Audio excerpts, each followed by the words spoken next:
Welcome to Ramblemancy. Are you happy now, Rose? Channeling just the tiniest bit of Drax spite tonight.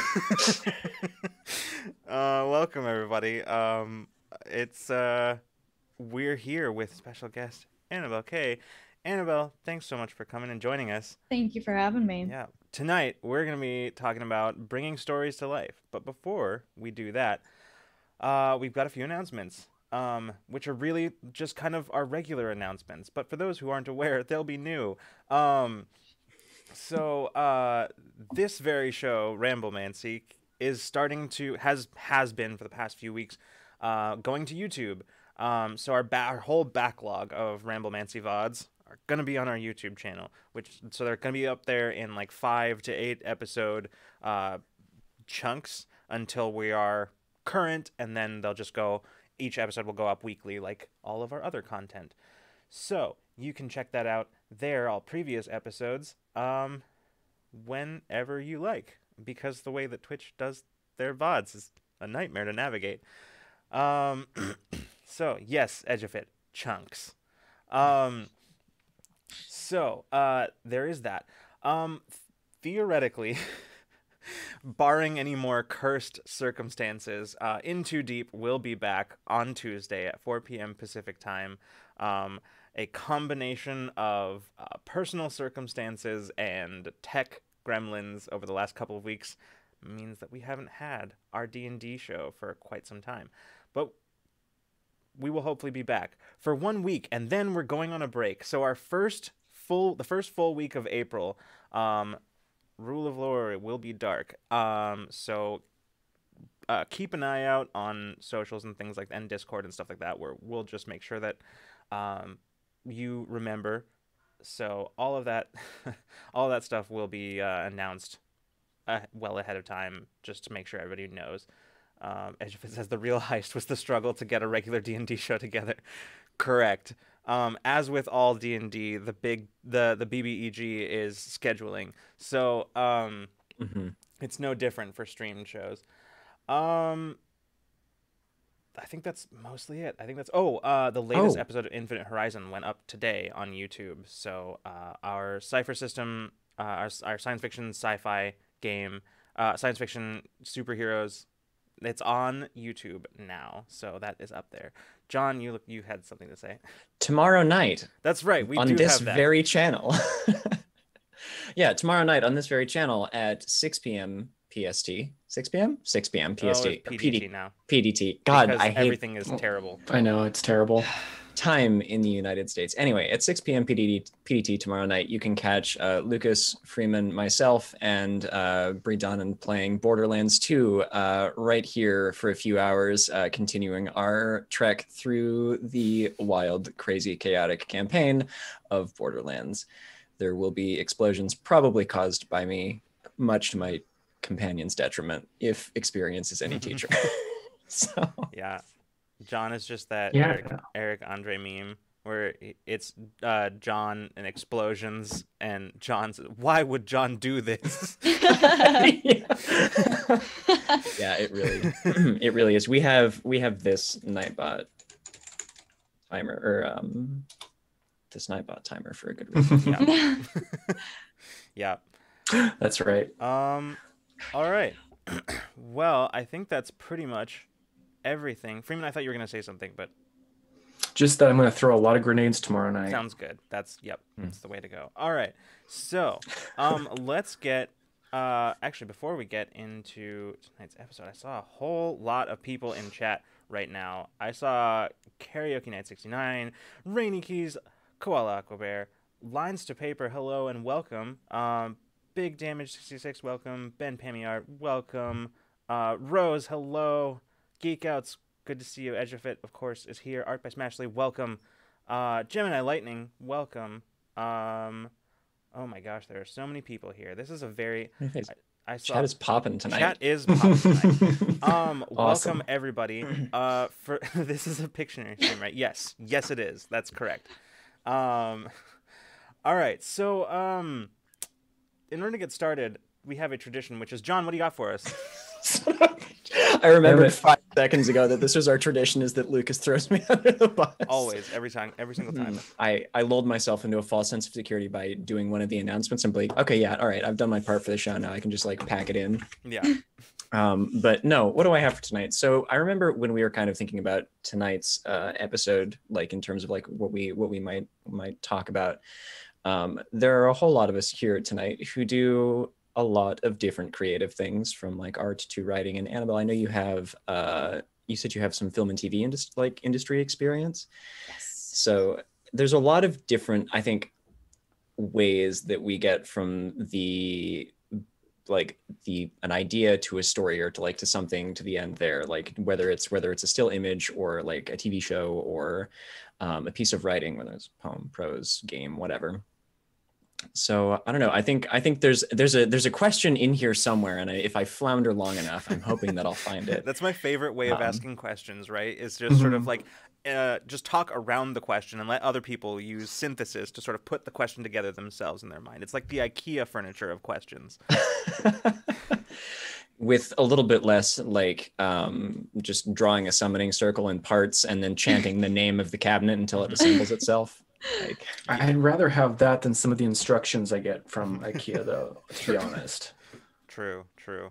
So sorry, just to kind of try to summarize here, John, like kind of what it sounds like you're kind of getting at is like the process that it takes to kind of arrive at like basically bringing those stories into a medium that is sort of consumable. Is that kind of what you're yeah, I think like kind of, so I think a good place to start might be talking about like the way that we take an idea into like a consumable like piece of like art or something like that, whether that's writing or TV or like, and I think there's probably something interesting to be said about the differences between those, because like I'm a hobby artist at best, and so I know that like there's very particular things for me, I think, that spark like an idea for a drawing. And a lot of times it's like movement or motion or like a particular like arrangement of colors or something like that. Whereas like for something like poetry or prose, you know, it for me tends to be like a feeling that I want to capture. And then like finding and structuring the words. So I don't know. I think like exploring the differences between like how we bring one kind of creation to life versus another is interesting. Definitely have a lot of thoughts on that. Please share them. So like John mentioned, I do have a lot of experience in film and TV. I went to film school, and then I went and worked in the film and TV industry for several years. I studied producing, so I was mostly on the business side of things, working at an agency first, so sort of like the hub of where all information passes through, all deals are made, basically just sort of like the core of Hollywood. And from there, I went to a production company, a smaller production company that produces several TV shows, one of which was like The Magicians, which some people might know. And that was a really great experience as well. And then I left all that behind and decided to pursue my art instead. So now I make art for mostly myself and, you know, people who want to see my art. So I have been on both extremes of this, where like I've worked at a, you know, massive company where there was so much business being done all around the creation of like one single deal for one single TV show, where there was like all these different threads that had to like be done perfectly and come together perfectly just to get a fraction of a percent closer to making a real TV show or a movie. Now, like on a totally different scale, right? I make art myself. I'm, you know, the creator, and the process is entirely different, right? It's much more straightforward because I'm choosing what I make, and, you know, I do take into account, you know, obviously what I think people would like to see, but also in combination with what I want to make. And those two experiences differ so greatly, because whereas before, when I was working, you know, at these large companies who were, you know, working on a large scale, technically the things I was working on were reaching a lot of people, right? Mhm. A lot of people. But right now as an artist, I feel like I reach way more people and I feel way more fulfilled and more connected to both my work and the people who enjoy my work than I ever did when I worked in film and TV.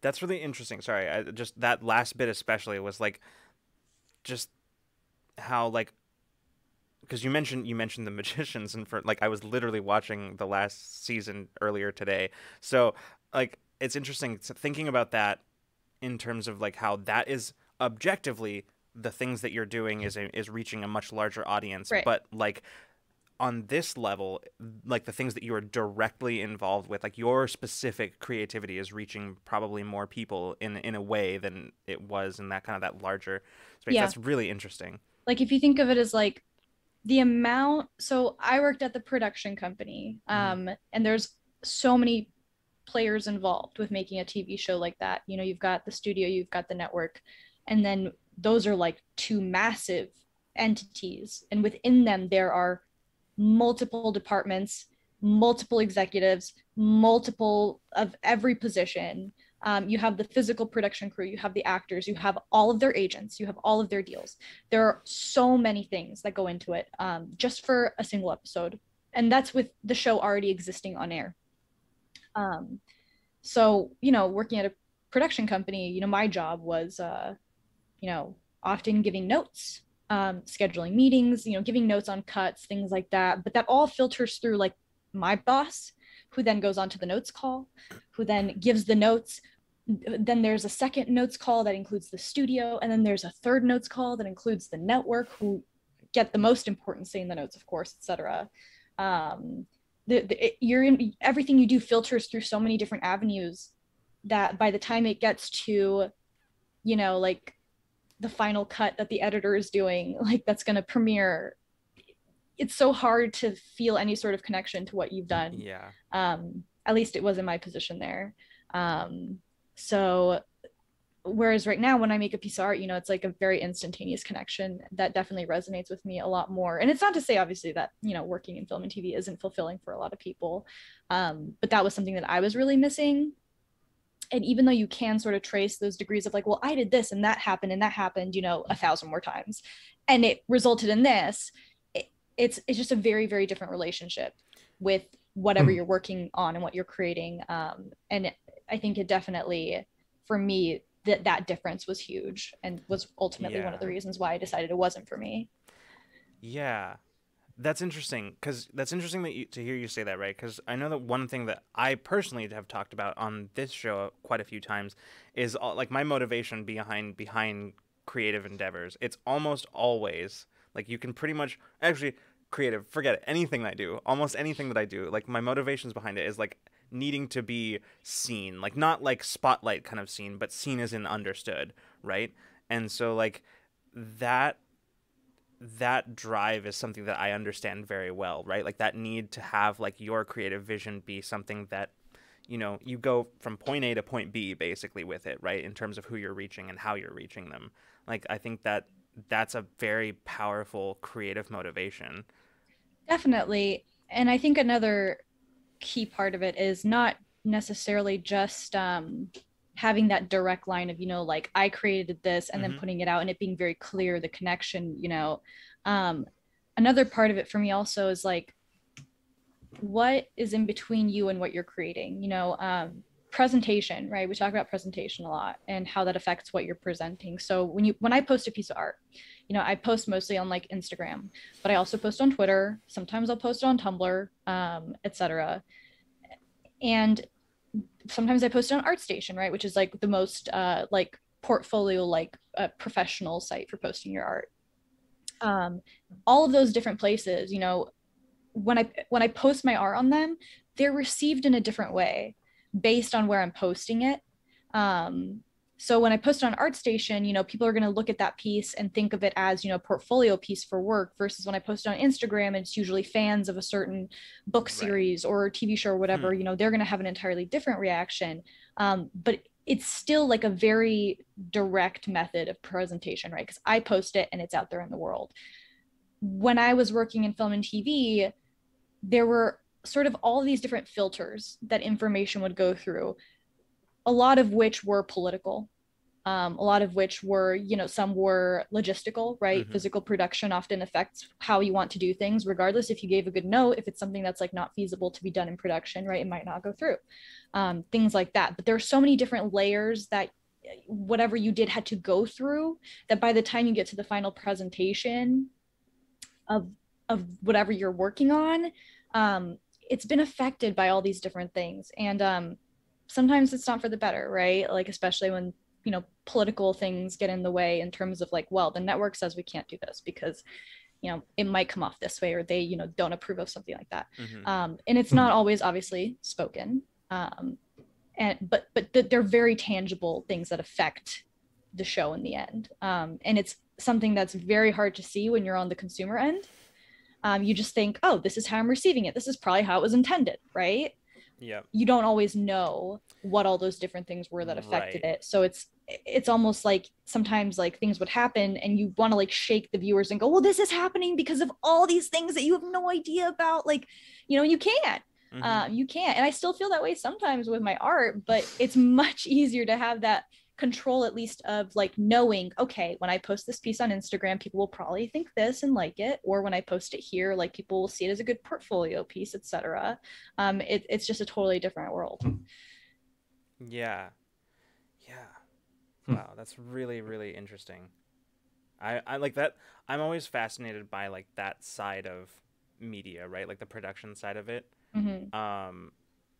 Just, and like the business side of things. Like it's fascinating to me, like in a way where I'm like, I don't want to be involved in that, but it's interesting to know how it like, all is that interesting. stuff, yeah. Sorry, Yeah. John, you looked like you had something to say. No, I just like I was glancing over at chat and seeing some interesting conversation over there, but I was me also too.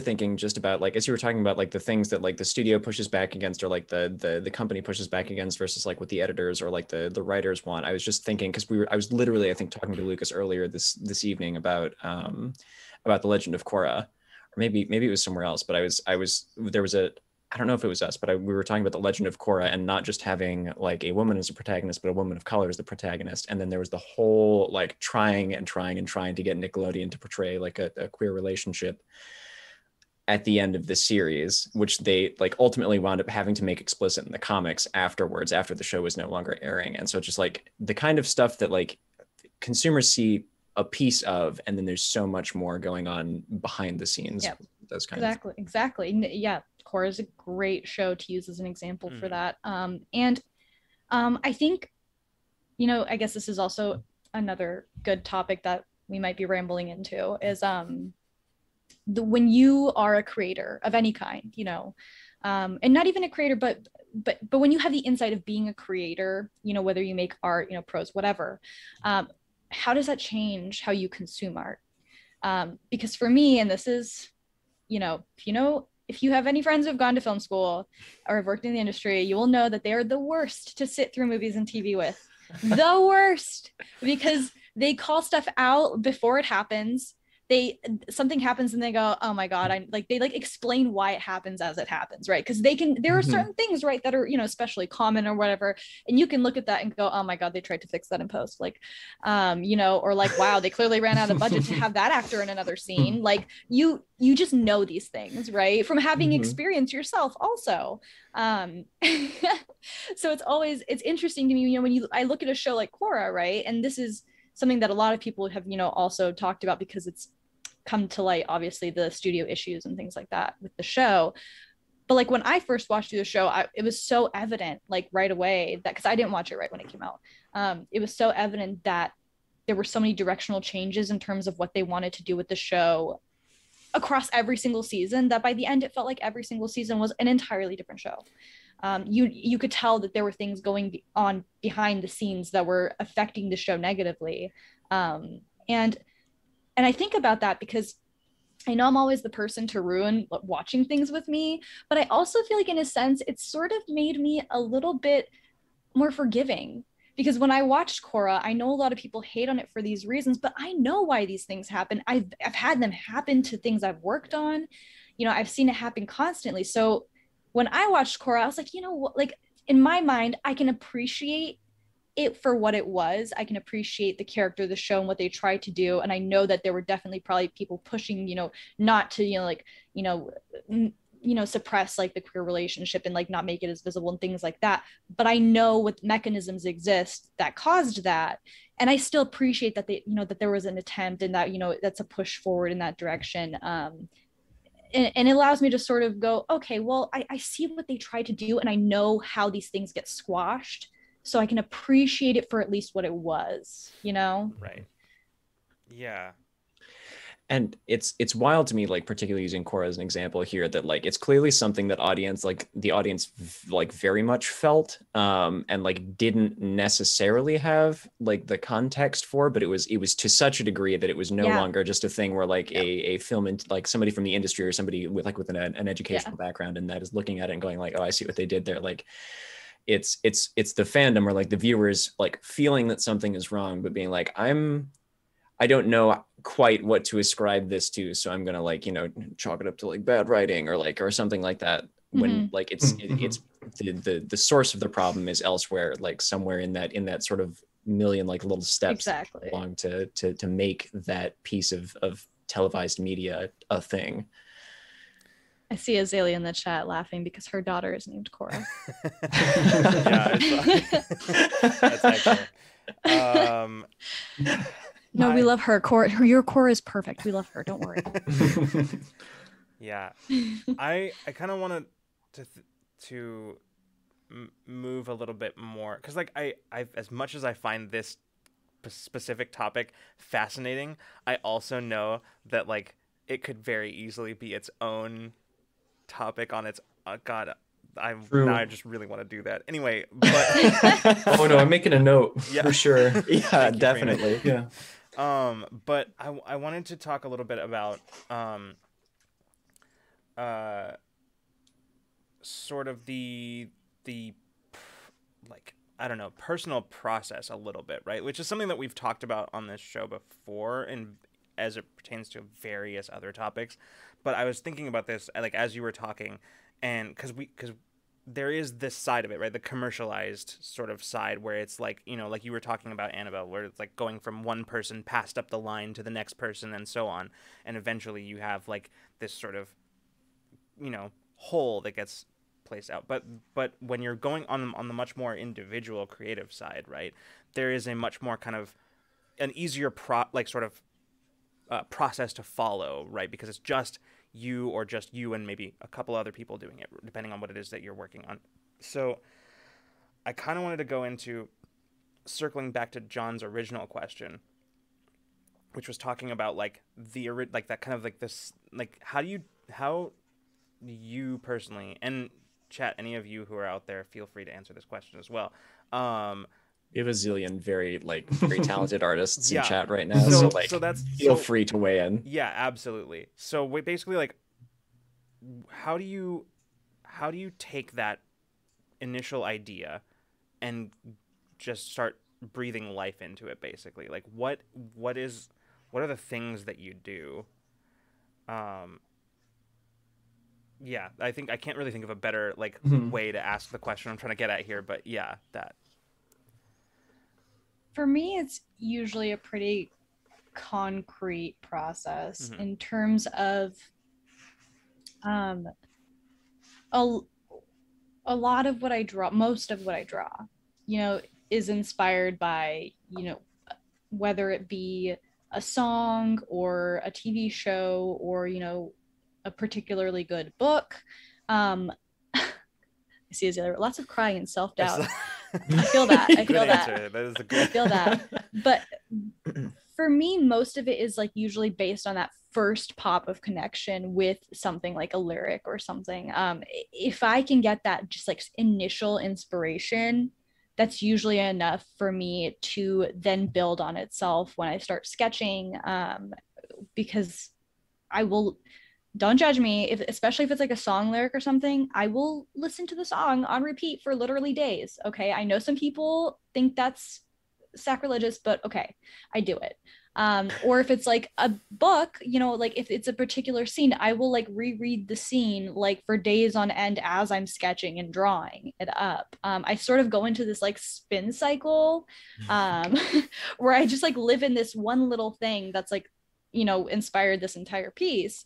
And that can just like fuel me endlessly, until I sort of hit that point where I'm satisfied with what I've drawn and I feel good about it. And that sort of is its own motivation for the rest of the piece.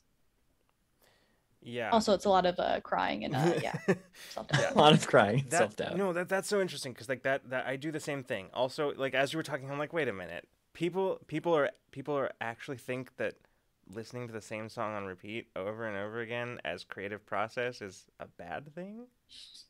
Is that People think it's crazy? Listen, if I listen to anything else right now, it will drive the idea out of my head, and I That's cannot it. have That's it. Yeah. True. For me, True. it's ADHD and hyperfixation. Like I literally can't stop. Even if I wanted to, I couldn't stop listening. Yeah. like Yeah. quite literally can't stop, won't stop. Like Yeah. Yeah. And why should you? Yeah. Right. But no, like that I talk about this a lot, right? Where when it comes to writing or in more recent years with like sort of writing arcs for like tabletop RPGs and stuff like that. That is legitimately what I do. Like there was a solid period of time where my game prep for my home game was literally just listening to a piece of music, and like the images that came from that in my brain, I'm like, okay, how do I get from where they are now to that scene I just came up with because of this music? And then usually whenever we get to that actual scene, I'll usually just play that piece of music during the scene. But so like you said that, and I'm like, oh yes, absolutely. I feel that 100% because there's so much of what I have done and written can be traced directly back to a piece of music. So yeah, I definitely understand that. And part of it, and again, I don't know if this is just me and maybe it's a personality trait thing, but I'm the kind of person where if I don't write something down, like I have a shit memory. If I don't write something down, it will disappear. It won't come back to me. I won't remember it in a week. It goes away permanently. I just dump it. So I like have a plan. I write down everything. So it's this, I feel like it's the same with my art. I don't, as much as I hate to say this, I don't have much of an imagination.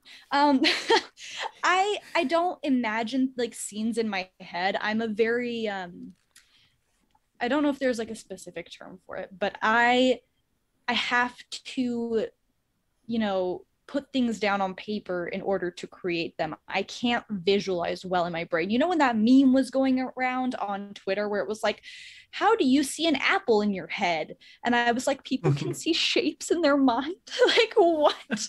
People can actually imagine things. Like, I can't visualize things very well, which, believe it or not, I guess is still okay to be an artist. Yeah. But I did find out that there are a lot of other artists who are also like me, who can't just like create I don't create the drawing in my mind before I draw it. I have ideas in a very vague way in my head. So unless I immediately sit down and sketch it out or write down the idea so that I can come back to it, I will very likely never draw that. If I don't do it immediately, that drawing will never happen, ever. Yeah. like the way that a friend described the same kind of thing to me, because like he can't visualize things very well either, and he's like, if I try to describe John right now, I'm looking at him, it'd be fine, but like if John walked out of the room, I would have a hard time. Like I could tell you a lot of things about John, but I would have a hard time describing John. And I think what he said was like, I could describe the shape of John, like the everything like around him, but I couldn't describe him. And I think like that's kind of like you can feel like the way that it is, like the shape of it, the feeling of it, but not like the minutia of it. And I think again, it's very individual to everybody, right? And I think that affects your creative process significantly. Like Annie in chat just said, I don't have problems imagining shapes. I have problems translating what I imagine onto the drawing. See, I don't have that issue because I don't imagine something to start with, if that makes sense. I'm imagining a concept versus a visual.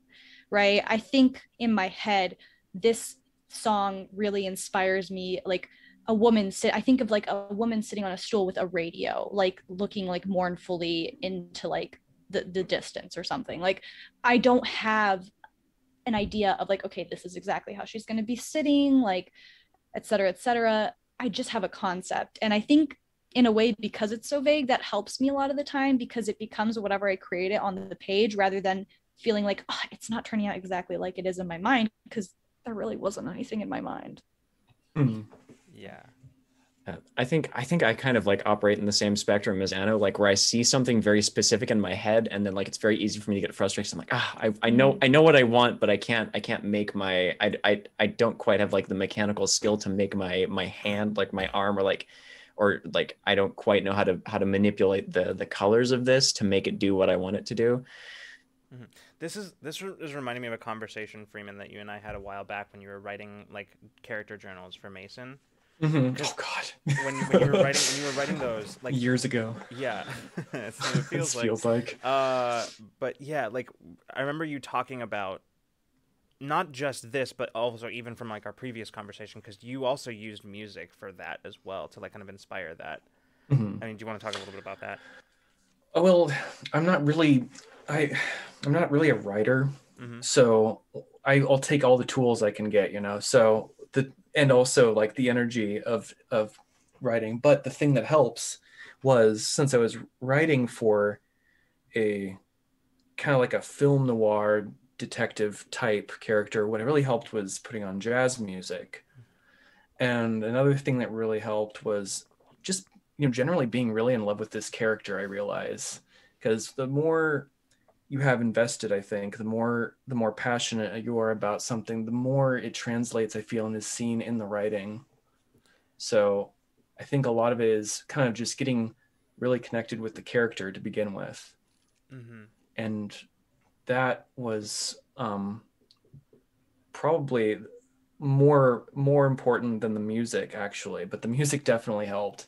I just listened to this like 30-minute mix of film noir jazz. Like not any old jazz will work for this, I don't think, but and then just got to writing. It was like a fever dream. It was like an hour or so. I told you guys it was a lot of fun though. I really want to go to what you just said about like having that connection to what you're doing, because I think that as a writer, that's important. Like I can always tell, when I look back on things I've written, which I try never to do. Fair. So, but when I look back on old writing, that specifically is like a thing I can tell. I can remember very specifically looking at my writing, just from the writing itself, what I was the most like emotionally invested in and what I wasn't, just from that. Yeah, I think one of my best not resumes, sorry, one of my best college papers for the brief moment I went to college was about a restaurant. The writing prompt was like, what's your favorite restaurant and why? That was my best paper ever, and that's because I love food. So. Like one of my favorite creative writing exercises that I have discovered is I think it's what one of Lucas and I's old professors referred to as exhausting a place. You sit somewhere and you just like make note of everything that kind of makes that place, and write down, like, whether that's a bulleted list or like little turns of phrase that kind of make it the way, things that you hear.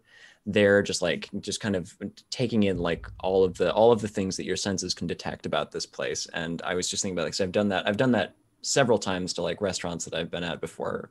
There was one that I used to go to when we lived down in Florida that was right on the beach, and I still have like I think maybe 3 full pages in my journal that's just devoted to like things that I could see and hear and feel and touch, or like, smell, and then like even like a quick drawing of like the bar and a few things behind it, like just taking all of those little component pieces. And then I've found like things that I have absorbed from elsewhere will filter into other stuff that I do, whether it's just like something that I heard, or the way that somebody said something. It's just this little magpie hoard that I have of little scraps of experience that Yeah. become other things.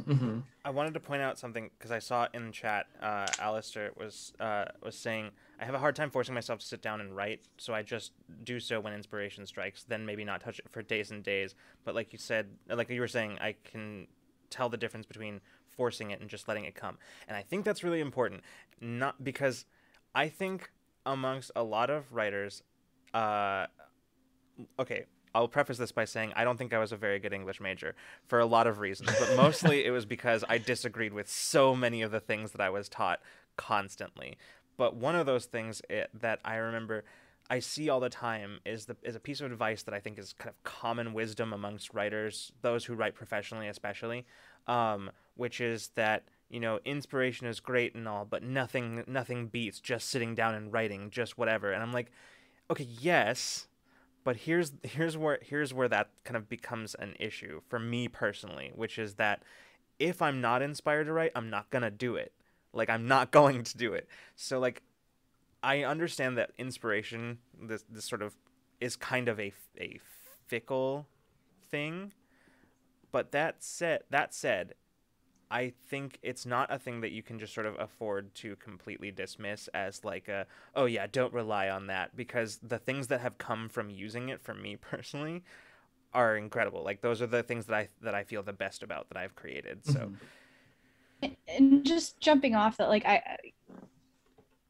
so as someone, you know, as an artist, I do a lot of work, personal work, but I also, you know, I take commissions. So I also do freelance work as well. And a lot of being a creative is sort of, like you said, finding that balance. And I don't think you can go to one extreme or the other, right? You can't say, well, you should only work when inspiration hits, or, you know, you should be ready to work, you know, regardless of whether you have any inspiration or after like zero and you're running dry. But something that always has resonated with me was just the general idea, and I don't know who to ascribe this to. I don't remember who I originally heard this from, but sort of this idea that if you love what you do, right, if you like writing in general, drawing in general, you can sort of call on inspiration. So even if you're working on something that's, you know, a job, like, you know, if I'm working on a commission and it's, you know, I know nothing about the topic, it's just something I'm commissioned to do, you know, and I don't know what book it's from, or I don't know what game it's from, etc. Is to find a way to connect to the piece, to find a way to put yourself in it, to find the inspiration. So, you know, maybe overall you're not the most excited about this project, but you need to do it because, you know, whatever, you need to pay rent, you need to do your job, etc. But if you can, you know, find that one little bit in the piece that excites you, whether that be, well, like, oh, I love painting hair in general, or something like that, you know, and this character has this long flowing hair, finding that one piece that can connect you to what you're working on can help bring in that inspiration and sort of fuel you, right? So it's like, it's not like you're like, oh my god, this is my masterpiece and this is the most inspired I've ever been to work on something, but it's something, you know. That's you said almost word for word what I was going to say afterwards, which is essentially that, like, which my follow-up to what I said before is essentially that, yeah, finding one thing. Like, I basically, the thing that I'm not for in this instance is saying inspiration is fickle, so you should learn to not rely on it and you know, just learn to rely on practice and work. And that's important. While that practice and work are important, I think it's equally important to learn how to spark that inspiration. Like, I think it was Ike that said this earlier. Learning how to spark that inspiration is, I think, just as much of a skill as learning to just sit down and write. Because it doesn't matter. Like, in some cases, like, yeah, you've got a job to do or whatever, but sometimes it doesn't matter whether you can sit down and just put words on a piece of paper, right? Because if there's nothing behind those words, nothing fueling them, then what's the point? Like, what did you do, really, you know? So I think that's an important skill, too, that often I think gets neglected, is learning how to spark your own inspiration. And I think in particular, because if you do get caught, especially like, you know, like you were saying, if you did get caught in that place where you get stuck with the mindset of, I have to work without inspiration whatsoever, I just have to do it. And oftentimes, you know, when it's your job and you really have to because you have to live, I think that can lead to a place where you start to hate what you do, right? Because you no longer associate inspiration with what you're doing whatsoever. So it's important to have a good relationship with inspiration, I think, because then when, sometimes there is a piece, right? Sometimes there is a piece where you're just not connecting with it, but you have to do it for whatever reason, right? You don't want that to be your constant. You want that to be an outlier, right? Yeah. So that you're not always working sort of uh, like without oxygen, Yeah. Yeah.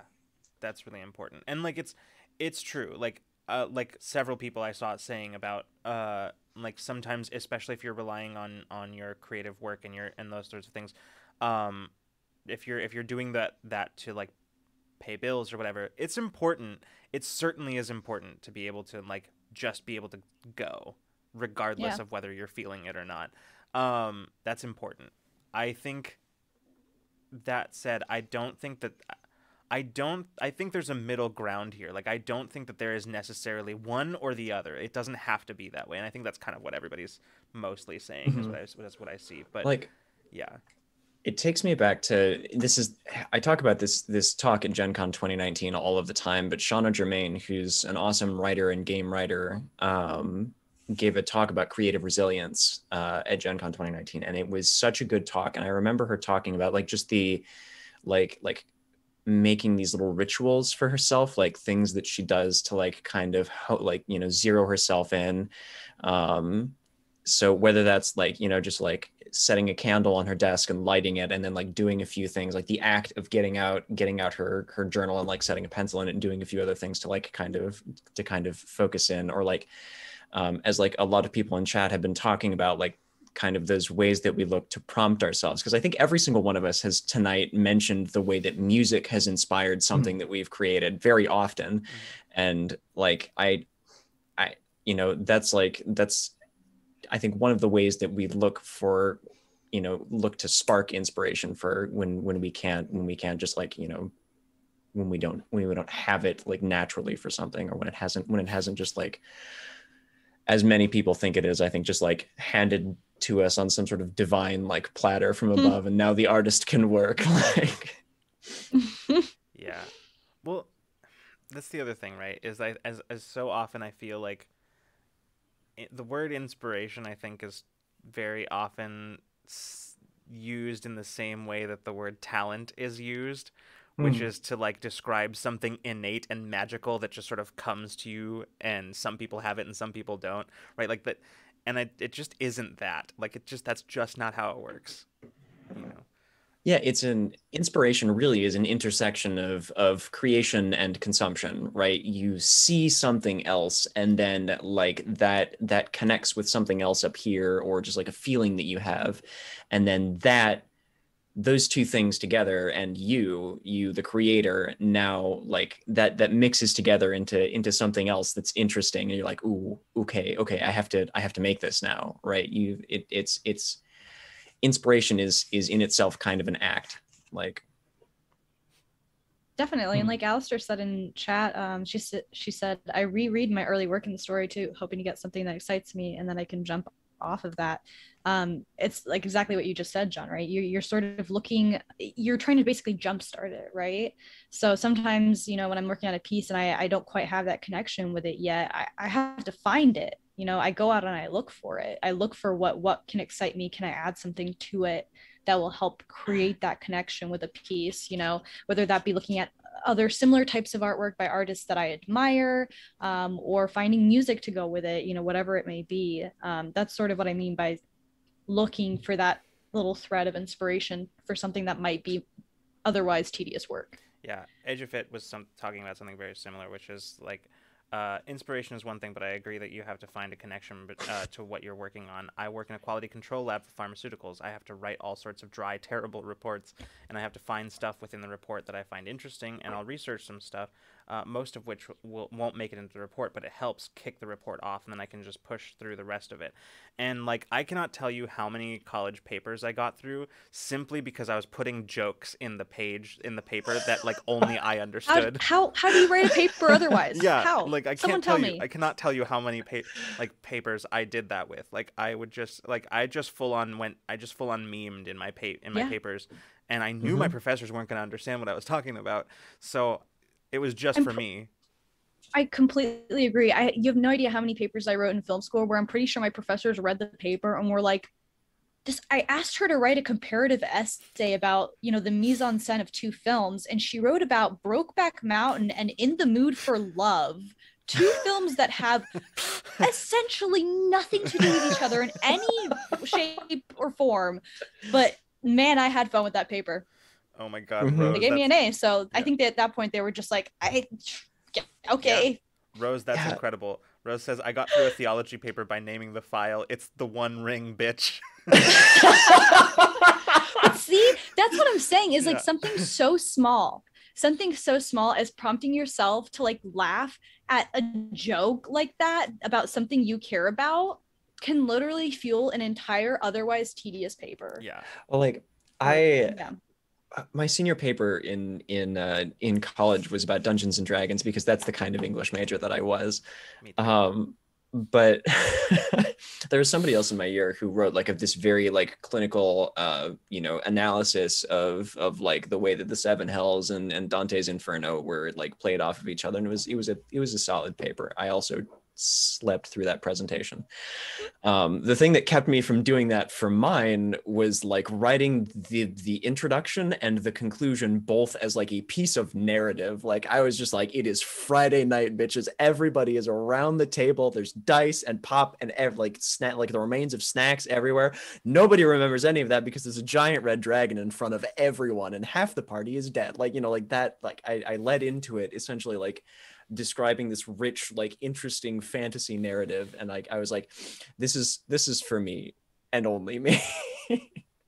None of my English professors, with the exception of maybe one, will get this, but I'm having a good time, and so this is staying. Yeah, I will die on this hill. Yeah, and I think that brings me back to like a little bit of what we mentioned earlier about you can tell when someone's heart is in it and when it's not. And that's something that I grapple with a lot as an artist is, when I'm creating, am I creating for myself? Am I creating for others? Is it okay to create just for myself? Or also, is it bad, is it bad of me to take into account what people who follow my art want to see? Am I just a shill? Like, it's I feel like, very tricky balance to uphold. And I don't think there's a right or wrong answer to it, right? Because some people make their living off of drawing what others want to see and they love it, right? They love doing it. And some people will only create what they want to create, oftentimes actually in the face of what people want to see from them. And I don't think either is wrong. But I think, when it comes to like your own work, it's hard to find that balance. It's hard to come to a comfortable place because sometimes I will create something and then I'll be like, well, did I really want to make that? I felt okay when I was making it, but now I just sort of feel like I'm pandering to like a fandom or something, things like that. And I just, on that note, I think it is very obvious when people are blatantly just doing something because they think they're supposed to do it or they think it's what people want and their heart is not in it whatsoever. I had a friend in college who was an art major, and for a long time she was doing like photorealism kind of stuff, and she was struggling. And then at one point she ended up dating one of my friends who was also an art major, and like he was the one who kind of got her to try like abstract art, and so he kind of convinced her. He's like, I think you would enjoy doing this, try this out and see what you think. And around like I want to say it was towards the middle of our junior year, suddenly that's all she was doing, and she didn't hate being an art major anymore. She loved it, and she's still doing it. I actually saw her post one recently that was just so cool. It was just yeah, really, really interesting and compelling. But like that's the kind of thing like that she, for the longest time, like I remember having this conversation with her. She was saying how like she just felt like that photorealism stuff was what she was supposed to be doing, you know? And she hated it, but didn't realize that she hated it because she was like, well, this is just the way it is. This is what I'm supposed to do. And yeah. Supposed to, I think, are my have rapidly as a creative become my least favorite two words. There's like there's a whole lot wrapped up in those two words. This is something that I'm supposed to do, or like this is what my work, this is the quality that my work is supposed to be, like, you know, that kind of. And a lot of the time it's self-imposed too, right? Mm-hmm. A lot of the time it's you know, I feel like I'm supposed to do this, you know. Well, who told you to do that? Me.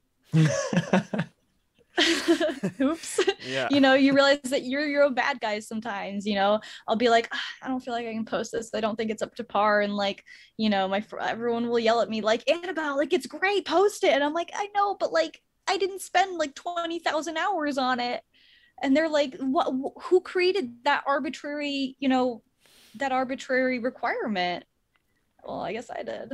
Yeah. Ooh. Yeah. Guess you're right. And this is kind of taking it out a little bit further from like creativity stuff, but I see so many people just in day-to-day life with that supposed to. So like this isn't just limited to like creative stuff. Like even in anything, in like anything you do in life, like I've seen so many people limit their own options by just sort of saying, well, this is the way I envisioned this part of my life going. This is the way I envisioned this. And I'm like, yeah, but okay, but is that what you want to be doing? Are you happy doing that? Like, is it helping you in any way? And those aren't the questions that factor in. The question that factors in is this the way it's supposed to work? And yeah, it's truly like you said, like we can often be our own roadblocks basically using that. It's rough. Azealia says, my friend's therapist says you're shoulding all over yourself. You should do blank. You should do blank. Yeah. Mm-hmm. It's true. Don't should your pants. Yeah, that's right. Correct. Yeah.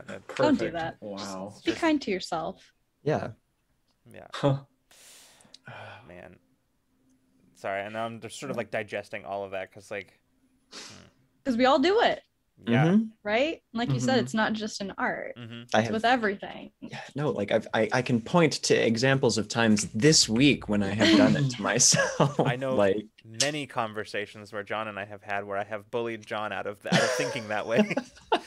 this is why Lucas and I are friends. I was gonna say, well, that's oftentimes why you pick your friends, right? Like, you know, a lot of my friends joke that I'm an enabler, right? I like encourage you to do the shit out of whatever you want to do. Like the moment, you know, a friend mentions something that they're thinking about doing, and I sense they have any amount of hesitation, I am all over it. I'm like, no, you need to do it now. You have to do it. You have to do it now. If you want to do it, you need to do it, right? Like I will destroy any obstacle to it because like I can tell that you're looking for that little bit inside of you that wants to do it is like crying out for me to just enable you to do it because you need someone to tell you. That happens so often to me, right? Where I'll be like, oh, I kind of want to do this, but I don't know. I'm not really sure. And all I need is somebody to be like, you should do it. And I'm like, yeah, you know what? You're right. I should. That makes sense now. Yeah. God, like everybody needs friends like that, right? That like when they're just like, I don't know, and like you just need that tiny bit, like you need that tiny bit of validation, and you just need somebody to be like, do it. Now that you've told me, I will not let you not do it. Like. And it's like, should I do this or should I not do this? You should do it. Well, when you put it that way, you're right. I never thought of it like that before. Yeah. So, since we're on the topic, as a general, just broadly applicable to whom it may concern, you should do it. You should. Harkening back to Shia LaBeouf's infamous green screen video. Oh no. It's different in this context. Do it. Just do it. Do it. Oh my god, yes. I'm imagining Ben Wyatt having to be coaxed into buying a Batman costume and then crying afterwards. Yes, 100% that. Absolutely. So great. So great. But also kind of segueing from that, like Mhm. Alistair just said in chat, I find myself saying I'm a hobbyist a lot, or I dabble in this or that, not I am a photographer or I am a writer.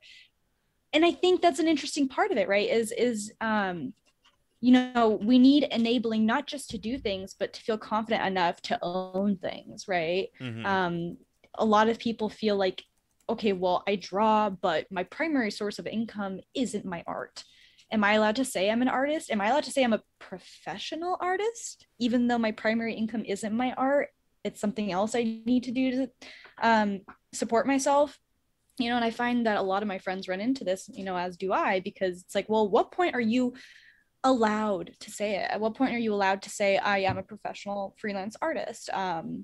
You know, do you have to be making a certain amount of money? Do you have to be putting out a certain amount of work? Like, who makes these, you know, who decides these things, right? And the answer is yourself. Obviously, you don't want to misrepresent yourself, and so a lot of people have that hesitation because you don't want to mislead people into thinking you're some big hotshot or whatever. Yeah. But I find that creatives especially tend to err on that side of not giving themselves enough credit, right? Because you don't want to act like you are more than you are, right? But that doesn't mean that you shouldn't say you're an artist or a photographer or a writer or whatever. Just because it's a hobby doesn't mean you aren't that, Mhm. right? Like, who gets to decide how much of something you do equates to calling yourself a creator of that thing, you know? Yeah. Yeah, that's a like I see this conversation taking place all the time, right? Where people say, you know, I'm or like the other way that they'll distance put that kind of distancing is I'm an aspiring whatever, you know, or that kind of thing. It's like, Mm-hmm. no, you're not. You're doing Yeah, that thing, you're doing therefore it. you're doing it. That is Yeah. yeah. And like if you like I'm an aspiring writer. If you are writing, you're a writer. Yeah, if you put a By pencil to a definition. page today, right? Yeah. Yeah, you don't have to be a certain level, skill level. You don't have to have created a certain amount. You don't have to be prolific, right? Mhm. If you do the thing, you are, yeah, what Ben Pamiart just said in the chat. If you do the thing, you are the thing. It's pretty simple. Yeah. And it's these obviously, you know, these self-imposed by society, right? These self-imposed sort of, you know, I don't know, benchmarks that we create that don't actually mean anything. Yeah. Well, and I think there's so much of that has to do with um like we like we were said earlier, which was like defining yourself by your profession and therefore like the like sort of merit of what you produce, right? Based on some external um like or presumed external criteria that is like mostly made up. Um and just the fact that like there's sort of a perception. Like I think that there has been a lot of inflating of like I'm trying to think of how to say this where I mean where it comes out sounding like what I mean it to say and not something horrible. But um which is like there's been a lot of like inflating of like the the the arts and writing and stuff like that as this sort of like mystical esoteric thing, which like yes on some level, but it's not like something I don't know. It's something that can be done by anybody, and anybody who does it is doing that thing, and therefore like it's like I think like in the writing equivalent is that I'm thinking about is like the type of person who uh will like take a fucking typewriter to a coffee shop and like write about it, and then will like talk about how the mystical esoterica of writing and shit like that, when really they've read like Vonnegut once or twice. um It's performance versus yeah, actually being. yeah, Hmm. exactly. Like and it's people like the person that I'm talking about, which is definitely not a person from real life at all, definitely not a person I went to college with. Oh um no. and like that, it's people like that try to like make that that perception, I think, and have struggled to make that perception because too many people, I think, try to define themselves. There's pressure to define yourself by what you do. right? And to bind your identity to things that you do. And so people then, as a result, have this built-in need to like preemptively defend their little hill, you know, by making it seem like this thing that's just unattainable by the average common person. And yeah. It can also be a barrier too to creating when you do that, right? Because Sorry, gatekeeping. The word I'm looking for is gatekeeping. Moving on. Continue. Yeah, I was just, it can be a barrier to creating too, because if you are attaching value to it in that way, and like value, like, you know, the only value of the thing that I make is how much money it can make, and if it's not doing that, then it's not valuable, then I'm not, like, you know, it can spill backwards, and so that, like, you can get yourself stuck in this, like, in this sort of miserable cycle of like, well, the thing that I'm making clearly isn't good enough, so I'm not good enough, so, like, you know, like, and that those sort of like feelings can get in the way of making more things, right? I think we've talked a little bit around it a little bit before in different ways too. Like, I don't know, should I post this? Like, it's not, is this really good enough to like go up onto, is this poem good enough to throw up on my blog? Like that kind of feeling. Well, actually, Alistair just said something exactly along those lines. Was I also need to get over my fear of people judging my writing, because I do have hopes of publishing someday, right? How does fear play into creating and bringing stories to life, and bringing art into life? And it's crazy, right? Because fear can be anything from an absolute dead stop to people, or it can also be a motivator, right? To some, which seems crazy, but there are people who are purely driven by fear.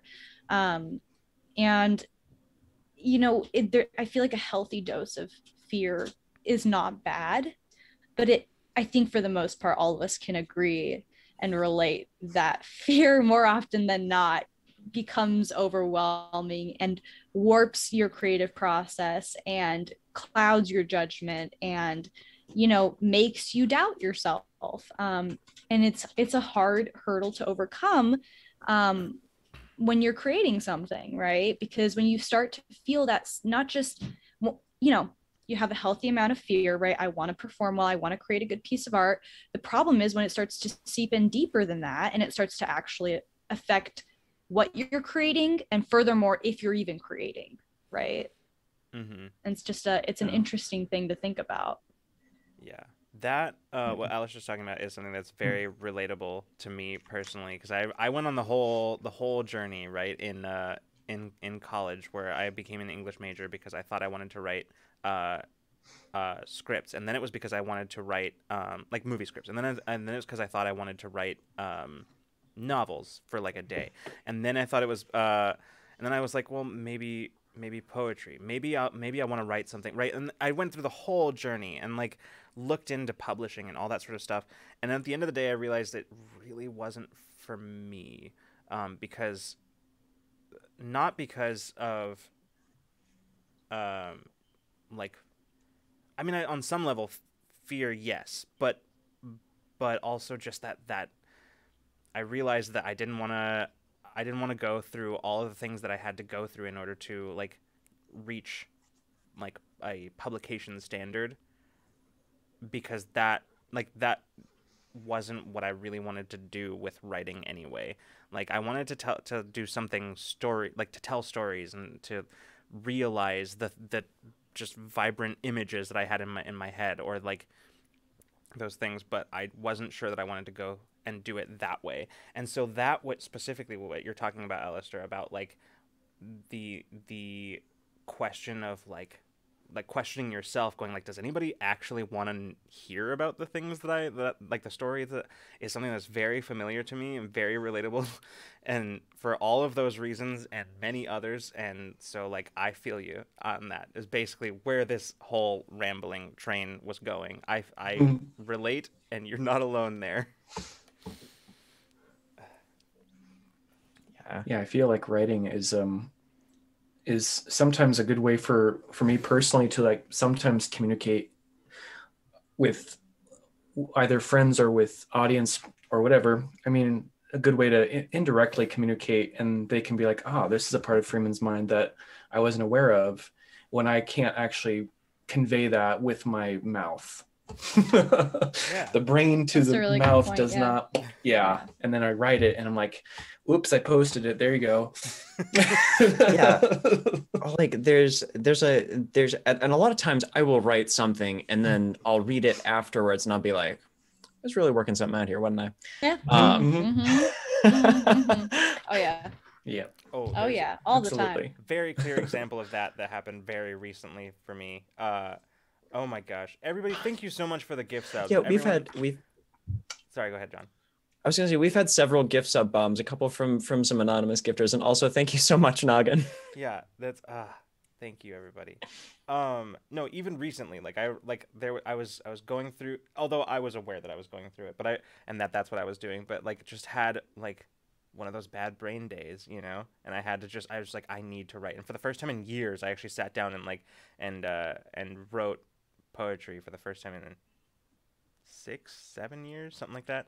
I actually sat down and intentionally did it, and then afterwards I was fine, and I was able to like get through and make a decision on what I needed to make a decision about, and I was good to go, and I've been good ever since. And that's all it took, was just that moment of sitting down and getting those thoughts out, those thoughts and feelings out. It was very cathartic and helpful. So Yeah, I relate to that very deeply,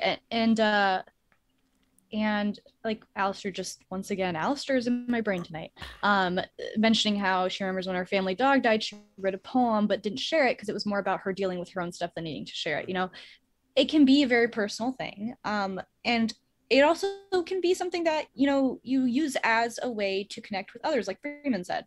When I draw, a lot of the time, you know, I'm trying to I try to put a lot of storytelling into my art. That's also one of the reasons I really like doing book fan art, because, you know, I like drawing characters, of course, that's fun, but more often than not, I usually gravitate towards drawing full scenes, or sorry, some sort of like narrative depiction of some sort. I like to have, you know, indications of storytelling elements, at least. And for me, that's a fun way to connect with other readers who, you know, might not be artists themselves, or to also connect with people about something emotional or something specific that I relate to in that scene that they might also have related to in that scene, right? I'm not a writer. I will say that very, very clearly. I had to take screenwriting 101 in film school. It was a very bad experience in terms of what I wrote. It was not good. But as someone who went through producing and worked, whose entire job was working with writers and giving notes and developing what they were working on, I've always found that the best way I connect with other people is not always a direct conversation of like, oh, I really liked this scene, because it's more so through art, right? And it's sort of like my middle ground where I can connect with other people on it, because it's sort of my language, right? That's how I speak. mm-hmm.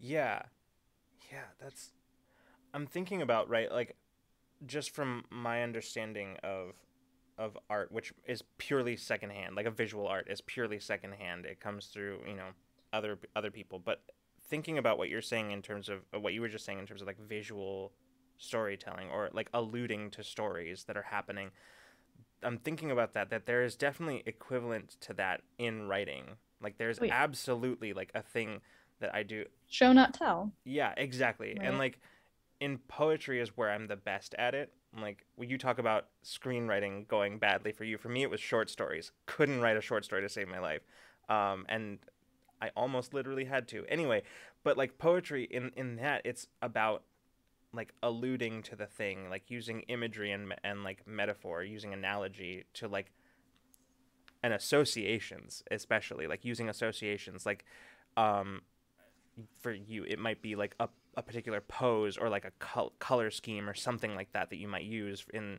for me, and then for me it might just be like a literary reference that I pull out that's like related, right? Something that I just make.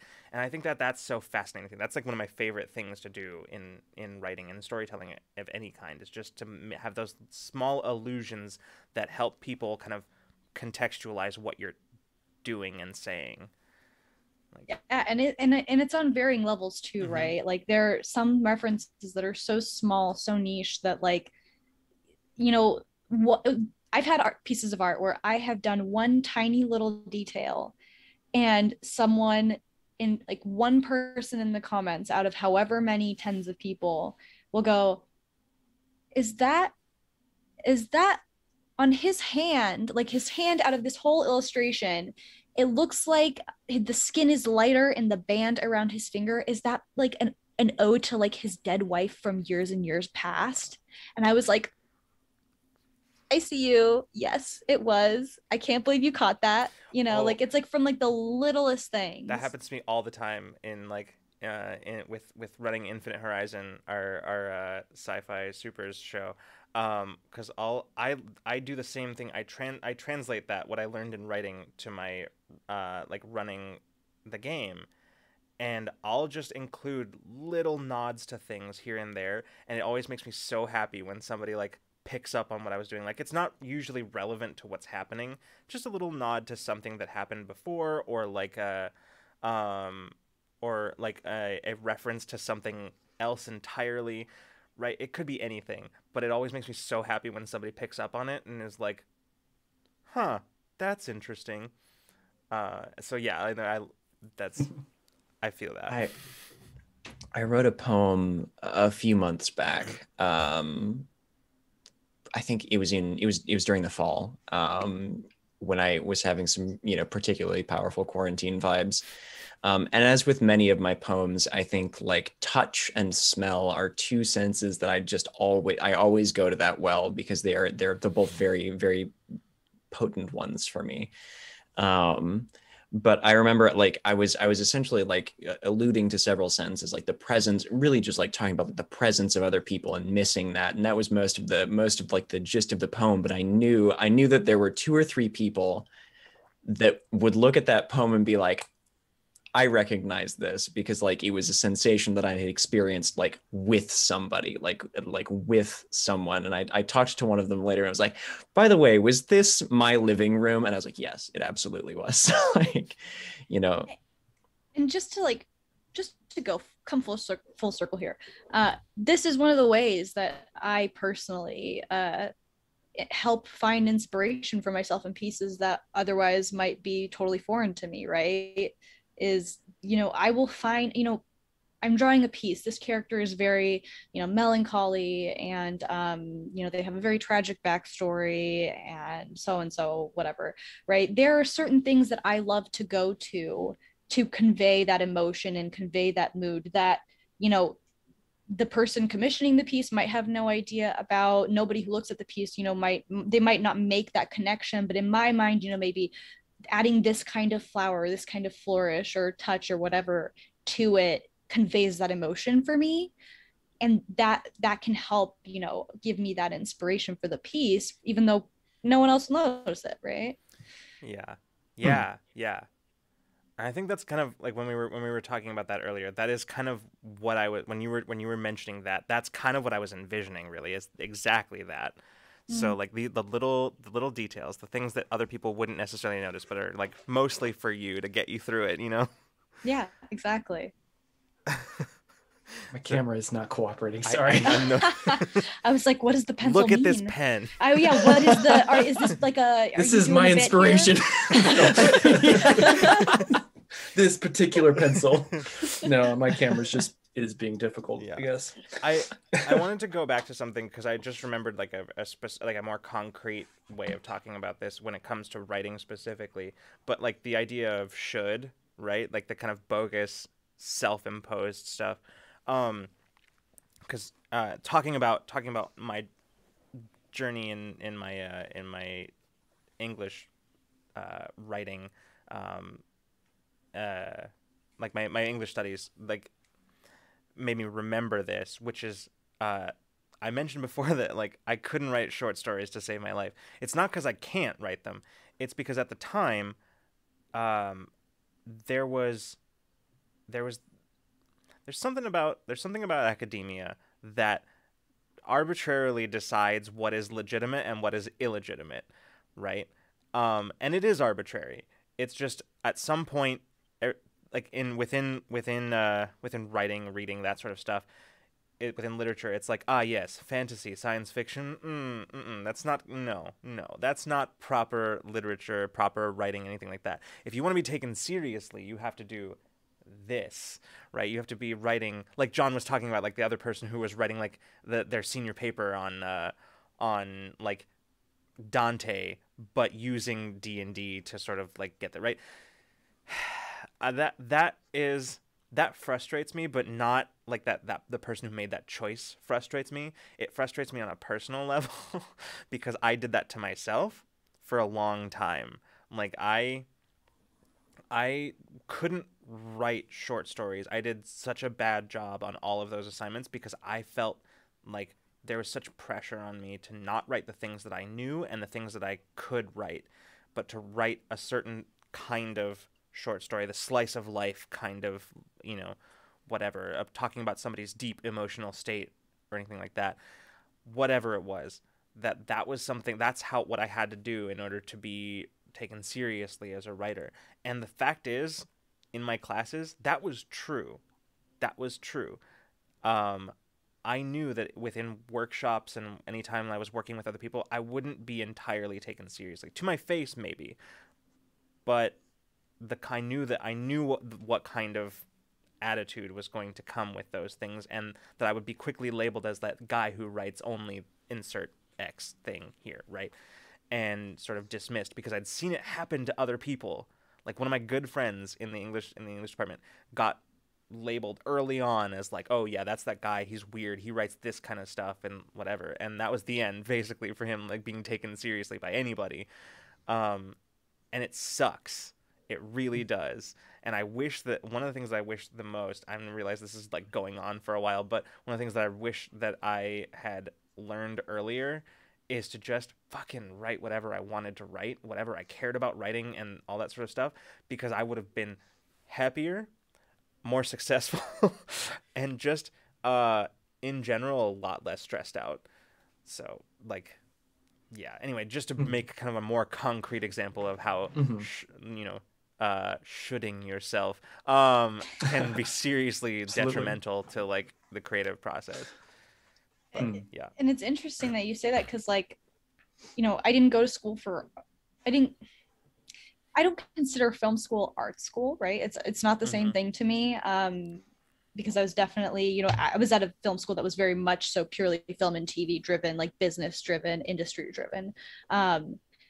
So now, as an artist myself, and no longer in that world, I actually think, and sometimes I worry about, I frequently actually worry about, I didn't have the direction and guidance of having gone to school for it to, really necessarily know what I'm supposed to do to build a successful career in it. But on the other end of that spectrum, I also don't have necessarily those, the weight of certain expectations, like you're saying, where it's like, oh, you should be drawing this kind of thing in order to make a career for yourself. You should be making this kind of art. This is what it's expected. And if you do a different kind of art, you're going to be, pigeonholed into that. And people are just going to assume that, oh, you're a blank artist, or whatever. I thankfully feel like I didn't have that put upon me when I was in school, obviously. And so I'm a little bit free of those chains. I think getting rid of those is a bit of a process, for every person who went through it. Yeah. Yeah, no, that's definitely true. Like, I think by the time, luckily, like, I was still in college when I figured this stuff out. When I figured out that maybe I just got too tired to care. I don't know which one it was. But but like John said, like I wrote just like John, like I wrote my senior paper about tabletop RPGs and specifically kind of like I won't specify what it is because it's been forever since I wrote it, and it's almost its own topic, just like explaining what it was about, probably, because I'll have to remember first. But I remember very clearly my my academic advisor not wanting me to do it, because basically she said something to the effect of, writing a paper about Dungeons and Dragons is not something that like befits, an English major at this school.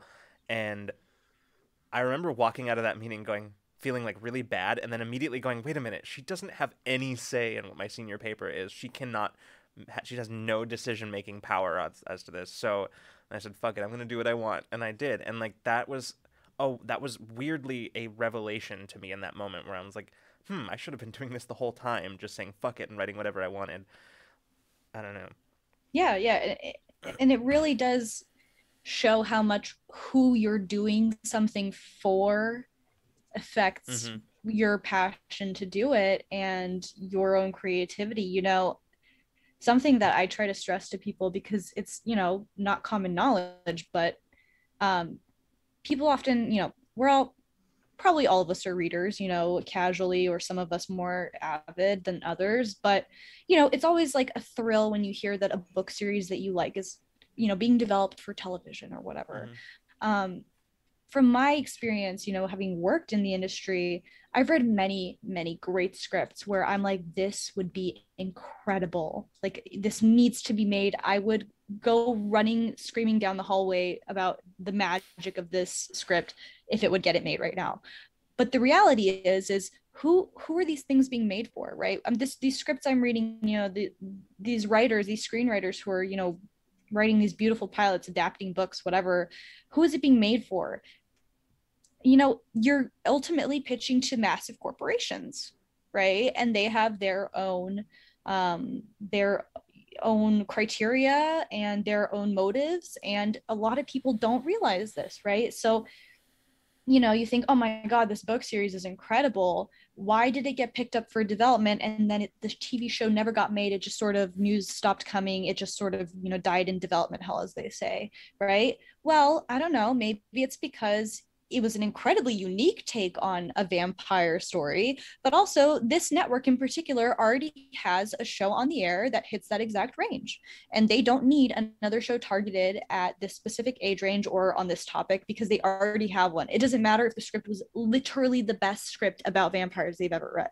Like, the reasons why something gets squashed are so, like, there's so many reasons it could be that have nothing to do with the quality of the writing or the story or whatsoever, right? So, you know, it's like, it scales on any level. Who is it being made for? Because that alone can kill something before it's even begun, right? Are you making it for you? Are you making it for what your, you know, your school expects, what academia expects? Are you making it for what the public wants? You know, it makes all the difference. Yeah, absolutely. Or they adapt something terribly, cough, cough, Artemis Fowl, cough. I haven't seen it. I have not seen it, but something like that, right? But that's that's a perfect example. How long has Artemis Fowl been around, right? How long? Why did it get made just now, right? They were talking about turning it into a movie when I first read it, when I was like 8. So yeah, they've probably been trying to sell off that property to get it made since the moment it was like a New York Times bestseller or whatever. It just never fit into the current landscape, right? It's interesting because, like, I've had that exact experience. Like, I was Space Boy is a comic that I read on Webtoon, and one of, like, Steve McCrane will sometimes respond to comments at the bottom, and someone was like, you know, why isn't this a Netflix show yet? And he's like, I don't usually talk about this, but we pitched it to Netflix. And I'm like, God, this would have been incredible as an animated series. But, like, of course, like, something like that probably happened, in which, you know, guaranteed, yeah. And again, there are so many reasons it could be. It could literally be, I kid you not, I've worked on projects where it's like it was full steam ahead at the network, like absolute beloved project, and then, you know, the industry is the industry. You know, one of the executives jumps ship, goes to another studio, goes somewhere else, happens every day, and they were the champion for your project. Okay, there's a new exec coming in to fill that slot. They look at their entire slate and, like, wipe half of it, right? The enthusiasm is gone. So many reasons have nothing to do with the merit of the project or the merit of the original material. And this kind of is a good, I mean, it relates to another topic that I think doesn't get talked about enough. I mean, I've heard it more recently, but is the role of luck and right place, right time in success, right? Like, I don't remember who it was, but I saw somebody a while back put it very, very well, which is anybody who is successful, if they don't talk about the role luck played in their success, they're either lying to you or trying to sell you something. That is spot on. I can pin my current freelance career as it exists right now to a game of Dungeons and Dragons at Gen Con 2019. I can walk you back and then take you through the steps that put me where I am right now. And it was a combination of the people that I knew and was with and luck that I have the connections that I have today to launch like a freelance writing and editing business. Like that's like yeah, Yeah. absolutely. And what Anna just said in chat, although is huge, not to mention how much people you know and your network can affect your opportunities. Yes. So that is huge, right? I went into the film industry, I didn't know anyone in the film industry. I didn't know anyone at film school. Like it was, I very much so had to build my network, which was really big, right? Especially in the industry. And I worked super hard at it, and I ended up, for my career before I, chose to leave, I ended up, getting further than a lot of my friends who I went to school with, who just sort of, had these tangential relations to the business because I worked to build that network. And ultimately, that was one of the reasons why I left, because to me, the film and TV industry was dominated by whether you have a network and how you utilize it and the politics of it versus any sort of creative drive. But it still comes into play massively as an artist, right? And I've had to sort of deconstruct that for myself in a way where having a network wasn't connected to this other toxic aspect of my previous career, because for a long time it was that. I had to find a way to remember that it can be a totally healthy, natural, great thing, right? And look, I'm coming to the point. It's a way that you can foster your own possibility at hitting one of those moments of luck. Yes. Right? Because if you can set yourself up with the resources and the network, and it's like, how are you supposed to get lucky when so-and-so stumbles into your stream or upon your Instagram page if you don't have something there for them to catch their notice, right? How can you get lucky that your so-and-so friend has lunch with this person who works at a studio where you want to work for them as a concept artist if you haven't been having conversations with this artist friend of yours about your goals as an artist, right? All of that is so interconnected, and you have to sort of create these little building blocks so that somehow, somewhere, one day, with the right timing and the right luck, it could come together in a way that benefits you. Yeah, you talk about that, and like I'm hearing like a lot of this, like the same stuff that we've had to do, that I've had to do for Rule of Law, right? Like we came into this like we didn't fucking know anybody who. I mean, we'd met people who had, but meeting someone is not the same as like, knowing someone, and people who were like streaming and doing this kind of stuff.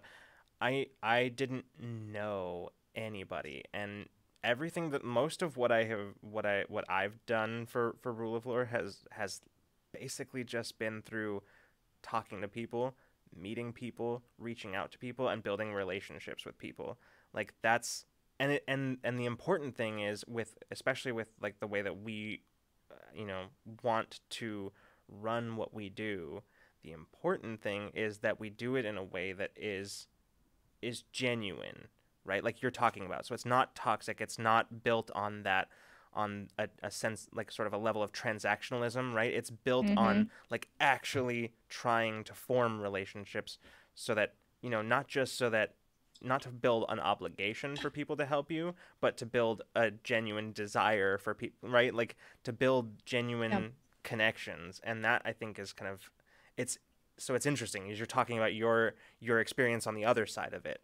I'm there's just hearing this, Yeah, there's definitely a very, very, extreme version of that where it becomes toxic because your entire, if your entire experience with building a network, which I prefer to call a community, right? Is that if it's the sole driver of what you're doing, it quickly becomes, like you said, transactional, right? And that was most of my life in the film and TV industry, especially, like I said, because I was on the business side, right? I loved working with writers. I loved giving notes. That was my favorite part of the job because it was the closest connection I had creatively to the things I was working on. But that wasn't most of the job, right? Most of the job, which I came to find out, and film school couldn't prepare me for that, is that it was these transactional meetings, lunches, coffees, breakfasts, dinners, drinks with other executives and other professionals in the industry, with a lot of this empty talk of, well, this is what we're developing right now, and we're looking to do this, we just set up a deal with blank, so we have a good route to development through them. Just all of these sort of transactional things that ultimately have so little to do with the creativity of projects, and more so of the, here's what we're doing, what can you do for me and what can I do for you, right? That was it. It dominated my work. And I found, taking a step back from that it's okay to have a little bit of it, because it's not expected or required. It's something that is more of a support system. Yeah, and I see Alistair and Edgefit actually mentioning this in the chat, which is Alistair says, lift others up around you and they'll genuinely want to help and not feel forced or obligated because they want something out of you, or vice versa. And Edgefit, I'm glad you brought up the conversation we had with Jake. Was that only the week before that? 2 weeks ago. It was 2 weeks ago. Yeah.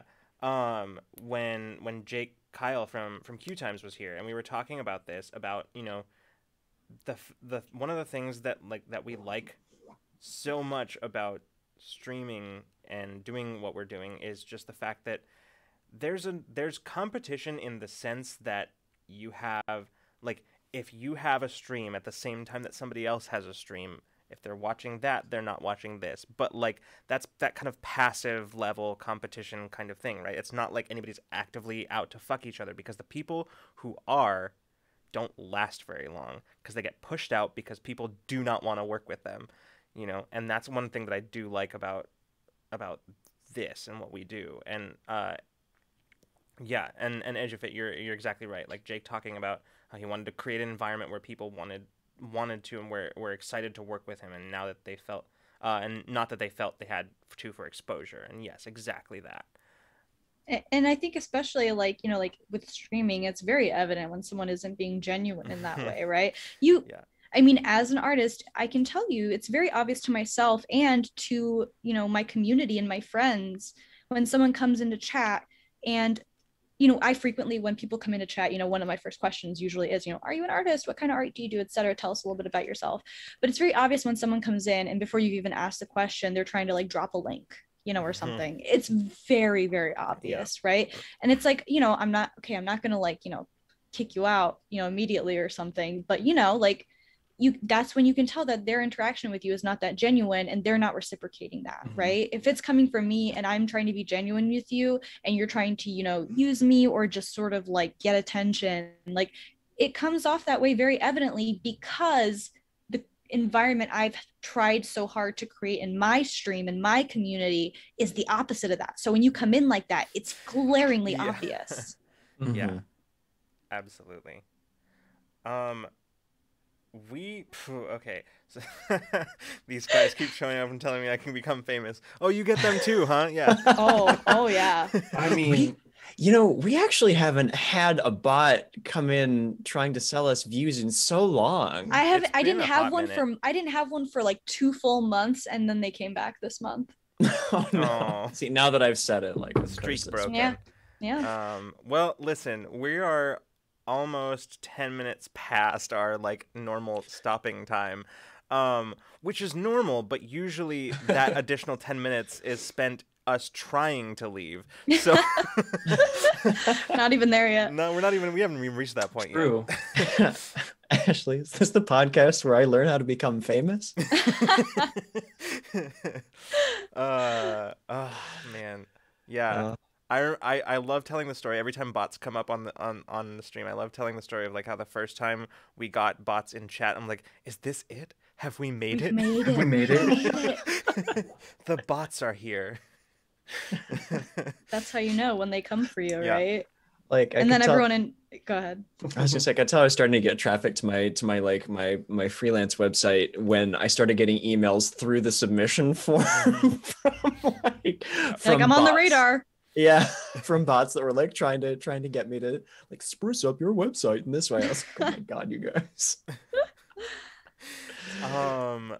All right. Well, that is all the time we have for tonight. First of all, I want to say thank you, Annabelle, for coming and hanging out with us tonight. Thank you so much for having me. Yeah, it was This great. lot of fun chatting with you. A lot of good insights here. And thank all of you for coming and hanging out, for chatting, for putting all of telling all of your stories in chat, and for bringing your opinions, your insights, and your input. It's what makes this particular show what it is. So, if you are not already, I would recommend getting in on our Discord, because that, if you liked what you saw here tonight, Discord is where you're going to be able to get all of your announcements about anything else that we're doing. It's where you're going to get them first, because sometimes some of us forget to tweet about it once we put it in the Discord. When it's no longer in my brain, that's it. I press enter and it's not in my brain anymore. So We talked about this earlier in this very show. yeah, actually, exactly. So yeah, it's a real fun place. Very super friendly. Great place to wake up in every morning or zone and get greeted by a barrage of well wishes for your day, and so yeah, and also where we talk about all of our other stuff that we've got going on, such as Into Deep, which is our D&D actual play. They're playing through Waterdeep Dragon Heist, featuring an all LGBTQ plus cast. We've got Infinite Horizon on Wednesdays, our Cypher System sci-fi superheroes actual play that Freeman and I are on, and John writes for. And of course, this show, Ramblemancy. All of which can be viewed on YouTube. Ramblemancy, we're getting the backlog up, but pretty soon we will be current. So yeah, you can check that out. All of that there. Tomorrow night, right here on this very channel, we will be playing our monthly Borderlands 2 stream with John, myself, Freeman, and Bree Denon, who is somebody who is very active in your community, and and in fact the reason Bree is very, in fact, the reason I even am aware of your One of my first friends on Twitch. Yeah. So Bree will be here. We will be doing all kinds of Borderlands chaos tomorrow. So 6 p.m. Pacific time, right here. I think that's most everything. Subscribe. Thank you, Freeman. Yeah. And don't forget to smash that subscribe. Okay. We're not doing Slap it. And don't forget, do it. Do the thing. Do I know the thing. I see Do the it. mouse. I know your mouse is hovering over it. Just click it. Do it. Do it. And for all of you considering creative endeavors, just do it. Just do it. Just do it. Anyway. If you would, many of the people in chat here today already know where they can find you, but for those who don't, if you would, Yes. if you would like, You can find me on Instagram at Anabel.Kay. I am also here on Twitch as Anabel Kay without the period. You can look me up on the same name on Twitter, although I'm not there that much, but those are my primary sources of Anabel content for you. awesome. Well, again, thank you so much for coming and hanging out with us tonight. Yeah, it was a thank you lot of fun. guys. And thank all of you for being here. We'll see you, hopefully, if tech gremlins willing, on Tuesday for our return to Into Deep. But and also tomorrow for Borderlands. But if not, we will see you the next time you decide to come roll with us. Good night and good zone, everybody. Good night on a hype train. Wow, wow, Oh my wow. God, we're going out did on a that level happen? 3 hype train. What? How did this not happen earlier? Oh, I think it just went straight to a hype train. I know it just Well. went straight. Okay, well, this is happening, I guess. Went out with a bang. Going out with a bang. Yeah, no, we. Oh my gosh. Well, thank you, everybody. Thank you, everyone who dropped subs, who Wow. followed, who chatted, who I saw quite a few cheers and bits being thrown around. Thank you. Seriously. Like, literally none of what we can do, none of what we are doing would be possible without any of that. So thank you all so much. We'll see you next time you decide to come roll with us. Good night and good zone, everyone.